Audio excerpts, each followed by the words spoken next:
اللهم اغفر له اللهم اغفر له اللهم ارحمه اللهم واجعل ما أصابه رفعة له وتجاوزا عنه ونحسبه عندك على خير ولا نزكي على الله أحدا اللهم اربط على قلوب أهله الله তুমি তার সেই বাচ্চাটাকে হেফাজত করো اللهم اربط على قلوب أهله وألهم الصبر والصبران واجعل مصابهم رفعة في الدرجات وتكفيرا للسيئات আল্লাহ রাব্বুল আলামিন তার সমস্ত গুনাহগুলোকে মিটিয়ে তাকে জান্নাতের আলা মেহমানসহ কবুল করুন আমিন আর সন্তানকে তিনি যেভাবে বিয়াত করেছেন আমি রয়ে যাব আমি যদি না থাকি আমার সন্তান রবে আমার সন্তানের পরে তার প্রজন্ম থেকে প্রজন্ম মধ্যে থাকবে আল্লাহ রাব্বুল আলামিন তার সন্তানকে সেভাবে কবুল মঞ্জুর করেন আমিন তিনি বলেছিলেন তাকে কেউ হুমকি দিয়েছিল তোমার জন্য একটা ভালো ধরনের কফিন তৈরি করো তিনি বলেছেন উত্তর দিয়েছিলেন আমি ঘুষ খেয়ে হারাম খেয়ে শরীরকে মোটা তাজা করি নাই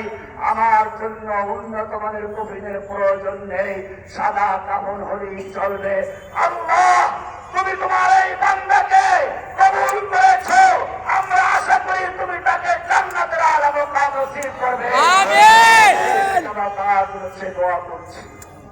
ইয়া শাবাব আল ইসলাম ইয়া শাবাব আল মুসলিমিন أرزقوا الحق وأسلكوا على الاستقامة والطريق قد تظلمه الفتن لكن من سار بنور القرآن وصل كونوا أوفياء لله صادقين مع أنفسكم عاملين لما علمتم فالاستقامة لا تكون بالشعارات بل بالعمل ولا تنال بالأماني بل بالصبر اللهم ثبت قلوبنا على دينك اللهم اعز الإسلام والمسلمين اللهم انصر الإسلام والمسلمين آمين اللهم انصر من نصر دين محمد صلى الله عليه وسلم واجعلنا منهم اللهم اخذل من قتل دين محمد صلى الله عليه وسلم ولا تجعلنا منهم اللهم اقتل الكفرة والمبتدعة والمشركين والملحدين والمنافقين اللهم اقتل الهندوس والنرندر مودية اللهم خذهم اخذ عزيز مقتدر اللهم دمر ديارهم اللهم فرق بلادهم اللهم مسد جمعهم اللهم شدد شملهم اللهم خذهم اللهم اقسم عددا واقتلهم بددا ولا تبق منهم احدا اللهم انصر المسلمين المكروبين في فلسطين اللهم انصر المسلمين المكروبين في كشمير اللهم انصر المسلمين المكروبين في أركان اللهم انصر المسلمين المظلومين المكروبين في كل مكان اللهم خلد ملكنا وممالك الإسلام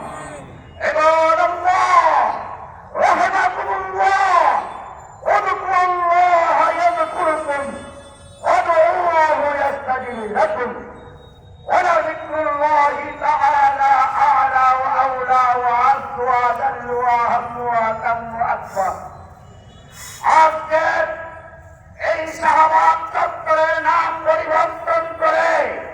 যে প্রস্তাব গত রাতে করা হয়েছে ওসমান হাদি চত্বর ঘোষণা করা হয়েছে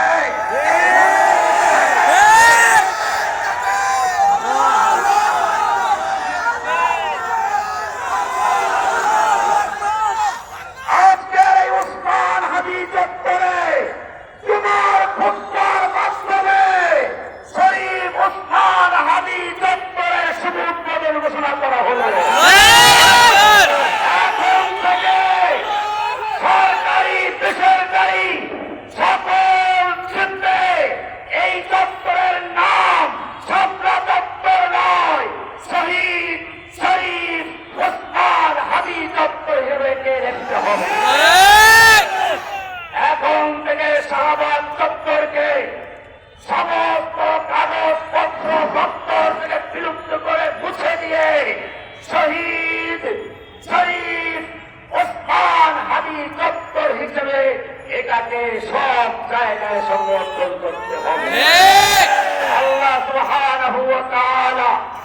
আমাদের শরীফ ভাইকে তার জীবনের সমস্ত গুণাকথাগুলো মাফ করে জান্নাতুল ফেরদাউসের আলা মাকাম নসিব করেন আমিন। এবং আমরা আরো একটা দাবি জানাচ্ছি, আমাদের শরীফ ওসমান হাজী ভাইকে যেন ঢাকা বিশ্ববিদ্যালয়ের নজরুল ইসলাম কবি জাতীয় কবির সঙ্গে তার কবরটা দেওয়া হয়। তোমার সালাত হবে, সবাই কথা শুনছে। আর যাদের জানাজা তিন সঙ্গে অংশগ্রহণ করব এবং বাংলাদেশের সকল শিক্ষা প্রতিষ্ঠান যেন তার জানাজা অংশগ্রহণ করার জন্য সাধারণ ছুটি ঘোষণা করা আমরা সে দাবি করব। ভাই আমরা কাতার শুরু করে দাঁড়াবো। কাতার